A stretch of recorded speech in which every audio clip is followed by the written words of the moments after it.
Olá amigos, sejam bem-vindos a mais um vídeo aqui do meu canal. Eu sou o Lucas Knipe, estou testando aqui um formato de vídeo diferente para a gente aí, quem sabe, melhorar a qualidade dos produtos que saem aqui no canal, né? Os produtos audiovisuais, né?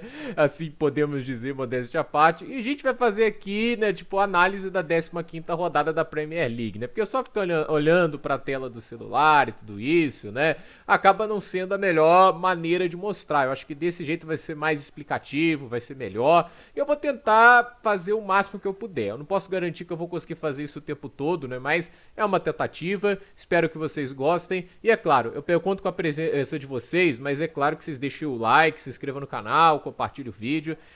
Começando aqui o jogo do Aston Villa e da Southampton, lembrando aqui que o jogo do Everton e do Liverpool foi adiado, né? Se não me engano, ele seria feito no novo estádio do Everton, que pelo visto está pronto, está muito bonito, mas por causa das tempestades lá, acho que alagou os vestiários e por isso teve que se adiar o jogo. Mesmo assim, o Liverpool ainda lidera o campeonato, né? E assim, o Aston Villa vence, né? Gol do John Duran, faz boa temporada, inclusive, o John Duran, né? É um daqueles alvos de transferência que o Chelsea teve, que eu, inclusive, cheguei a ser contra e tudo isso, né?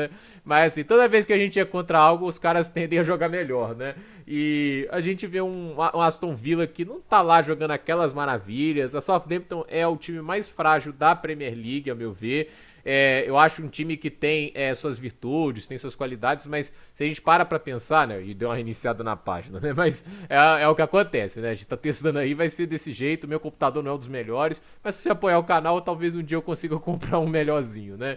Mas assim, o que eu quero dizer do Aston Villa esse ano eu tô vendo um Aston Villa mais instável, menos seguro e até mesmo ofensivamente menos perigoso. Eu acho que o Ollie Watkins está abaixo do nível da temporada passada. Eu acho que, por exemplo, o Aston Villa tem tido um meio-campo de menos presença, né? Que é uma coisa que a gente não esperava, ainda mais do jeito que o Emery gosta de jogar, né? Normalmente usando um 4-4-2. No caso aqui, ele foi pro normal, né? Um 4-2-3-1, né? Voltando aqui pra formação que eu quero mostrar, né?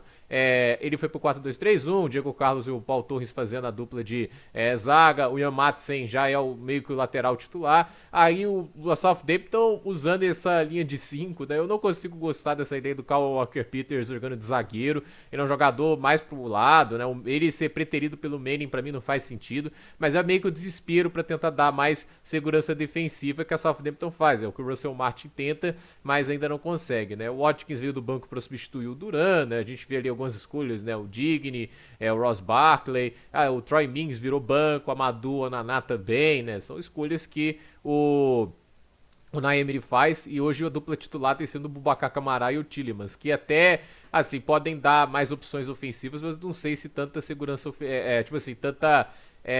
segurança defensiva eles conseguem passar, né? Estatisticamente o jogo aqui, só pra mostrar, né? Tipo, a gente teve aquela barra de gráficos que mostra algumas coisas, a gente vê que foi muito mais o domínio do Aston Villa, 5 grandes chances criadas, 18-4 finalizações, mas apenas um gol marcado, e 1-0 não é o placar mais seguro, né? A gente tem o Brentford, que é um dos melhores ataques da Premier League esse ano, um negócio bizarro, e olha, que time esse do Thomas Frank em casa, né? Tipo, fora de casa é impressionante como o time vira a chave, né? Tipo, de algum momento você vê o Brentford jogando em casa, é uma máquina, mas fora de casa, né? E o Thomas Frank é um cara inteligente, né? Ele consegue variar bastante os esquemas, né? E a gente vê ele usando esse 3-4-2-1, né? E o Mbeumo, assim, jogando de ala, tá voando, né?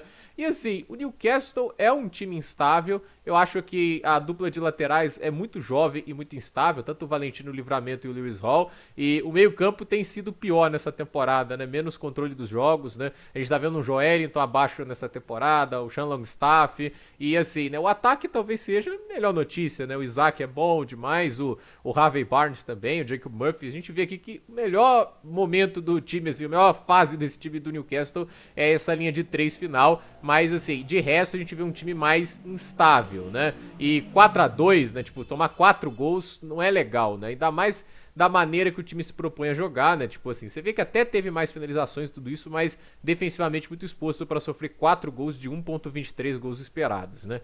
A gente também teve Crystal Palace e Manchester City, a gente vê que, olha só, as barrinhas do Crystal Palace, né? Vários momentos intercalando, né?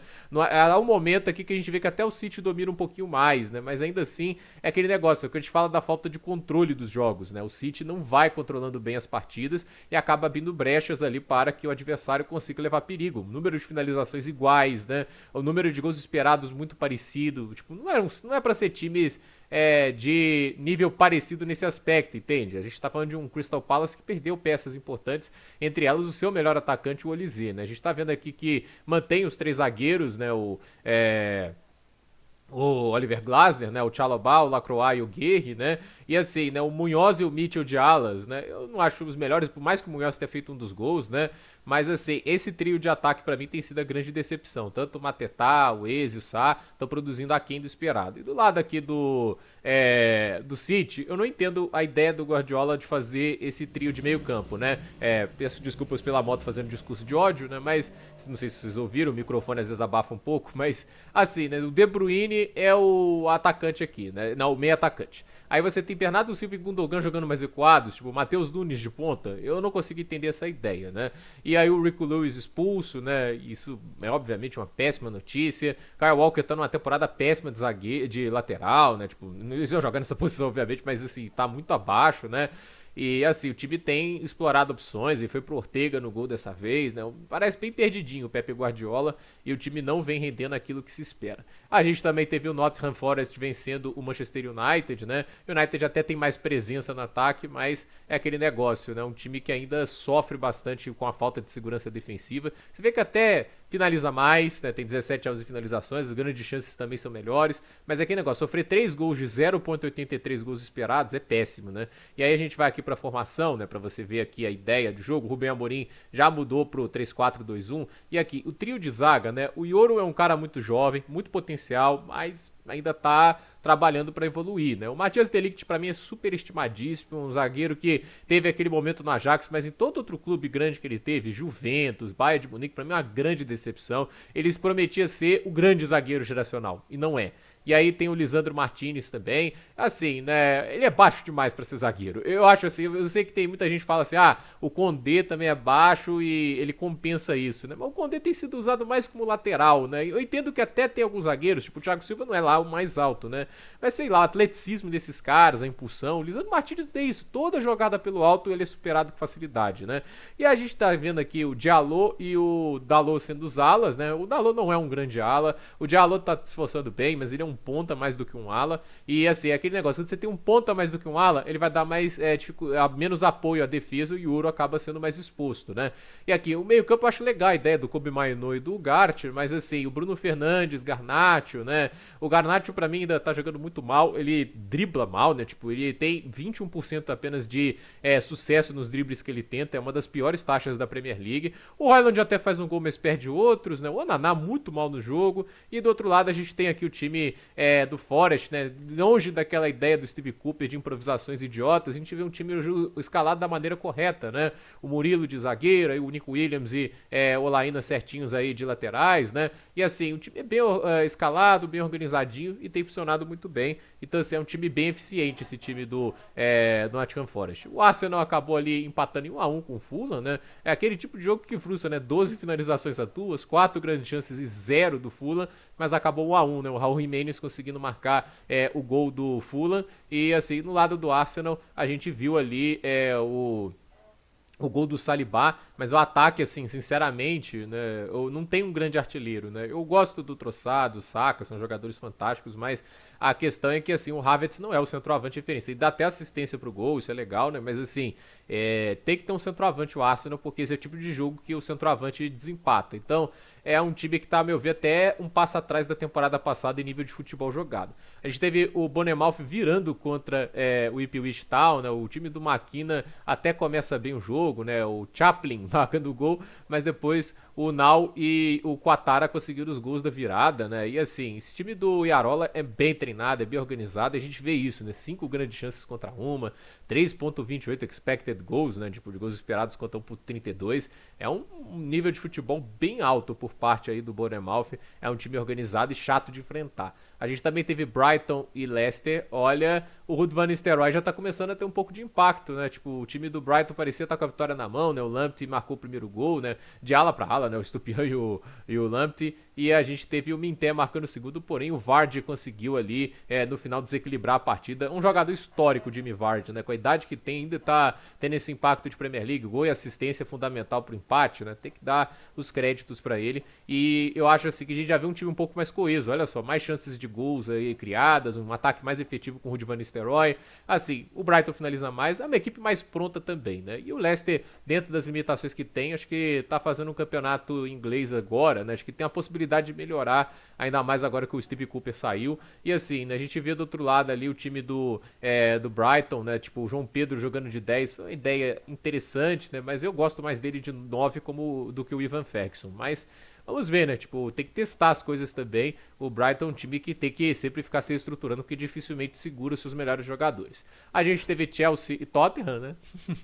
Ô, jogo bonito, né? Tipo, um início terrível pro Chelsea, né? 2 gols sofridos nas falhas lá do Cucurella, escorregando, né? No momento mais impróprio, a chuteira devia estar com algum problema. E aí os gols do Solanke e do Kulusevski. Destaque o gol do Solanke, pra mim tem a falha do Cole, o que é superado pelo Solanke com relativa facilidade. O Kulusevski, a defesa foi muito mole também, mas os dois, o Robert Sanchez, a meu ver, fez pouco, né? No primeiro gol foi inacreditável que ele foi defender um cruzamento ao invés do chute, e no segundo é um chute no canto, mas eu não achei tão forte ao ponto de ser indefensável. E assim, a gente teve o gol do Sancho, que fez uma partida extraordinária, para mim foi o melhor jogador do Chelsea, ele deu o passe para os 2 pênaltis que o Palmer converteu, e o Enzo Fernandes ali acabou fazendo o gol dele. Finalzinho ali ainda teve o gol do Son, né, que descontou o placar, mas assim, o Chelsea deu um banho de futebol, ao meu ver. Eu acho assim, até não aparece tanto aqui, né? Porque teve muita chance clara que o Tottenham desperdiçou, mas os momentos de domínio do Chelsea foram um negócio fantástico, né? Tipo, o quanto que o Chelsea estava sufocando o Tottenham, e é muita pressão pro Ange Postecoglou, porque esse time não tá jogando bem. E a gente teve o West Ham, o Lopetegui ganhando uma vida extra, vencendo o Wolverhampton. É uma atuação encantadora, fantástica? Não é, a gente vê aqui que o time não domina o Wolverhampton, não controla o jogo, mas ali o Bowen e o Souček acabaram marcando os gols da vitória. O Doherty chegou a empatar, mas só para 3 minutos depois do Bowen lá e conseguir marcar o gol da vitória, né? Então assim, é um resultado bom pro West Ham, até para tentar sair um pouco da pressão da parte de baixo da tabela, até porque não é time para estar em 14º. E aqui a classificação do campeonato inglês, vocês podem aqui observar, né? Só para mostrar aqui, ó, Liverpool em primeiro, com 35 pontos, o Chelsea em segundo. Eu não vou citar tudo, não, senão o vídeo fica muito longo, né? Mas dá alguns destaques aqui, né? Tipo, você dá o pause aí e vê aqui, ó. Na zona de abaixamento, o Ipswich Town, o Wolverhampton e o Southampton. Aí você tem as sequências aqui, 3 derrotas seguidas para o Ipswich e o Wolverhampton. O Southampton só tem uma vitória, o Ipswich também, mas 4 empates a mais, né? Isso faz diferença. Aqui alguns destaques, né? Tipo a defesa do Wolverhampton, 38 gols sofridos, a pior da Premier League, né? Isso é um dado bem negativo, né? O West Ham, 28 gols sofridos, também é um número muito ruim. E aqui a gente vê também, por exemplo, o Tottenham, o saldo de gols dele nem é ruim, né? Mais 12, né? Mas é aquele negócio, muitas derrotas, né? E o time, às vezes, quando joga muito bem, consegue vitórias de grande destaque, como fez o 4-0 no City, né? Mas a verdade é que quando joga mal, né? Acaba acontecendo. Até por uma curiosidade aqui, a defesa e o ataque do Tottenham, teoricamente, melhores que a do City, né? O City marcou 4 gols a menos e sofreu 2 a mais, mas 27 pontos contra 20 do Tottenham, né?